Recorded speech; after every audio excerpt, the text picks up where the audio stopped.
he just has a much more athletic build than we're used to European teenagers having. You said if he had born in the American South, he might have been a football player, but hey. He's a big guy. Not that. And that also that he's quoting Bad and Bougie lyrics, too. That was my other favorite thing. But why should NBA fans be excited about him coming into the league? Primarily because he's doing things in Europe that have never been done before. So he's got something like 22 points, 8 rebounds, 7 assists per 36 minutes. That is unprecedented for a kid who's 19 years old. By Kevin Pelton's WARP projection, he is the most talented prospect ever in Europe or the United States. Oh, man, I'm telling you, like, when the number that jumps out to me is the 7 assists, because people don't understand. In Europe, they scored an assist in a very, very strict way. Literally, if I blinked before I shoot, oh, no, that was an assist. He made a basketball move by blinking. So for him to be averaging that many assists per 36 minutes, I mean, that's not something to scoff at. That's pretty impressive. And he's playing against men, Stack, grown right? men, So these are grown men. Stack played against grown men, too, when you came out of high school, right? Yeah. So you've been in this position. Yeah, and it's tough, but me, I just like his confidence. You know, to have that confidence on that level. You know, I want to see him do this in the NBA. I can't wait to see if he plays this well in the NBA. But the confidence that this kid has at 19 and as dominant as he is over there, that's something to speak about. You have to talk about it. And he's being mentored by some of the European players who are over here now. You have some funny exchanges in the story with him and Goran Dragic. How much helpful has that been for him? They're really close. So they played together for Slovenia in their Eurobasket run. They had a surprising championship.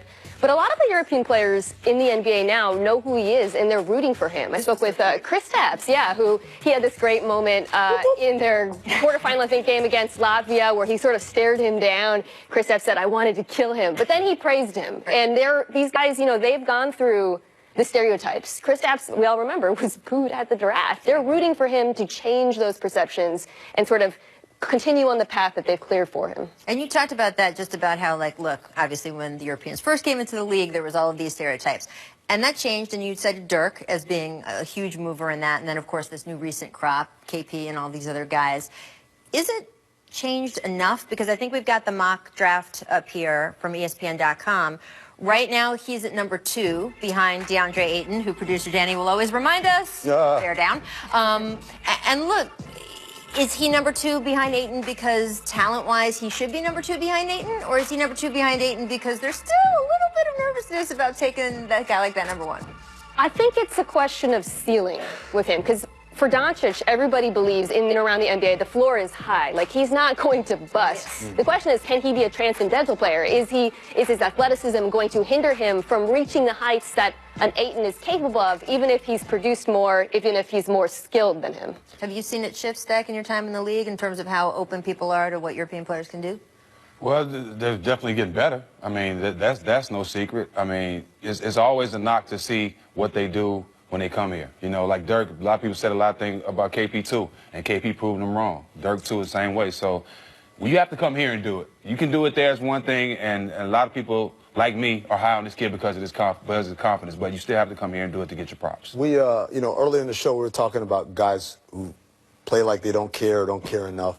I don't know if it wasn't in the piece, but I don't know if you got to talk to him about this. In the European Championships, he had an ankle injury, and then he couldn't play, and he started crying, and that was the first time to me watching him, I remembered, oh, he's a kid. He's still a child in that sense.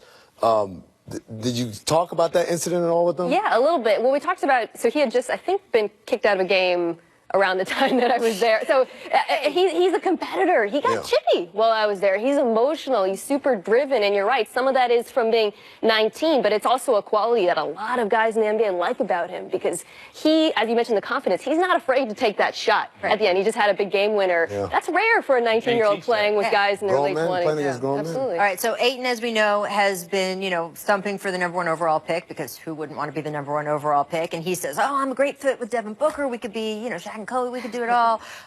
Where do you see, I mean, Doncic fitting best with the teams that we think are likely at the top of the NBA draft? This is hard for me to really pick out, because I'm seeing, it's not just the teams are bad, it's that there's a lot of organizations that are not all have their stuff together. And this is a kid who's played all of his professional life at Real Madrid, which is one of them, like the first-class organizations of any sorts. You know, you're rubbing elbows with worldwide celebrities like Ronaldo in there. I can't see him going to somewhere like Sacramento or Phoenix or one of these places, because I could see him getting jaded. Like, this is what the NBA is about. So I went off the board and I said, I hope he goes to Cleveland. I hope he goes to Cleveland, and I hope a lot of people in Cleveland who have been interested. I hope LeBron is still there, because I would love to see what a 6'8" big playmaking wing could learn from the best 6'8" playmaking wing in NBA history. But there's no, I mean, right now, there's a chance. The Cavs have the Brooklyn pick, which I believe is slotted at 8th right now. It's the lottery, so obviously anything could happen with the envelopes and the ping pong balls, whatever we're using this year. But I got it. My second one is Atlanta, because I love the way Coach Budenholzer coaches. It's a very free-flowing offense, very European style, and I think he would fit in very well there. And Atlanta's had a rough year, but I think overall they've been a good organization over the last couple of years. And the only thing that sucks to me about the draft is these players are so great, and they come into bad situations and bad teams, and you can't really let them be the player that they want to be from the jump. Well, it's funny you should mention that, because we've been talking all season about tank wars. Oh, there they are. Who's collateral? This is okay. So listen to it. The collateral damage that is associated with tanking. Hawks bet. Kent Bazemore tweeting Sunday. Doesn't matter who the pick is, if we don't get better with the guy that we have, it won't matter if we brought Jordan back, Michael Jordan. We are trying to rebuild a winning culture over here. Throwing games never got anyone anywhere. What do you think of that, Stephen? Well, I think Budenholzer and Grant Hill are doing a great job of trying to get a winning culture back in Atlanta. But it's not going to happen when your highest paid player is averaging 13 points and not playing. You know, you worry about what you can control, and that's helping the team win and playing the games. Don't worry about the draft and all that stuff. Control that check, man. Exactly. You know, you're the highest paid player, and you're not even the leading scorer of your team. Worry about that. But as far as getting a winning, I don't know how to tank. How do you? Somebody tell me that. How do you lose? But see, I think that's what he's talking about, because what happened was they beat who they beat. They won the game. But you can't talk and you're not playing though. No, sure, but he's complaining about they won the game. People got and the fans are like, oh, y'all should have lost or whatever. And to me, I think that's we talk about. Does it take a negative effect on players? It's not because the team is telling them to go out there and lose. It's that you go out there as a player, you fight, you play hard, you win a game, and now the people trying to hit you with negativity and anger about that. Right, and it's not, the players obviously aren't trying to lose. They're being put in a position to fail, but it's got to hurt some of the young guys. We were talking about Doncic. What happens if he ends up in a difficult situation? Look at Devin Booker. What is it like? What kind of habits do you build if you're in that scenario, you know, the first few years of your career? I've been saying that for the past couple of years, and Devin is a great example of that. But I got to say, and maybe it just takes a coach like Brett in Philadelphia who's so good, I was very worried about the culture in Philadelphia, and just that was the most extreme version of tanking. And would those guys be learning how to lose and not hungry to win anymore? They look like they're hungry to win to me. So maybe that's just Brett Brown did such a good job of managing the losing, and you need an elite coach to do something. He's a championship coach. And by the way, I'll throw in but it worked for them. What Brian Colangelo did, because he did bring in vets. He brought in Elton Brand. He brought in Jared Bayless. He brought in Gerald Henderson. Not world beaters, not the best players in the world, not guys that diverted the course of the tank. It's just guys that care. Culture. Guys that care. Keep guys' spirits up. I don't know. Thank you, Mina, for joining us. Okay. You'll be back. I'm going to make sure, and thank you for dealing with all Do more NBA stories. Right. Forget about that NFL stuff. It's so old news. First round unset a little bit, but they're fun. They're good. All right. Should the Bucks, I don't know how to say this. Should the Bucks avoid beating the Cavs on Wednesday night so they can avoid? Well, no. Should they avoid beating the Sixers so they can avoid happy, so they can avoid the Cavs in the playoffs? But first, here's our distant replay from the year 2000. I mean, please try to control yourself. Is Vince Carter? It's not Vince. Oh, hold on. It's not Vince. Hold on. Yes. Oh, don't do it like that. Don't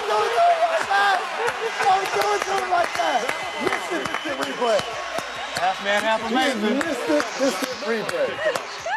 On Danny Ferry. Get out of his chair. Yes. He didn't have to jump. He didn't have to jump too high. That was Danny Ferry. We've had Vince distant replay on days you haven't been here. So we that's awesome. That was Danny Ferry. He didn't have to jump too high. He was dunking for the cost of that. This is a story about mail and packages. And it's also a story about people.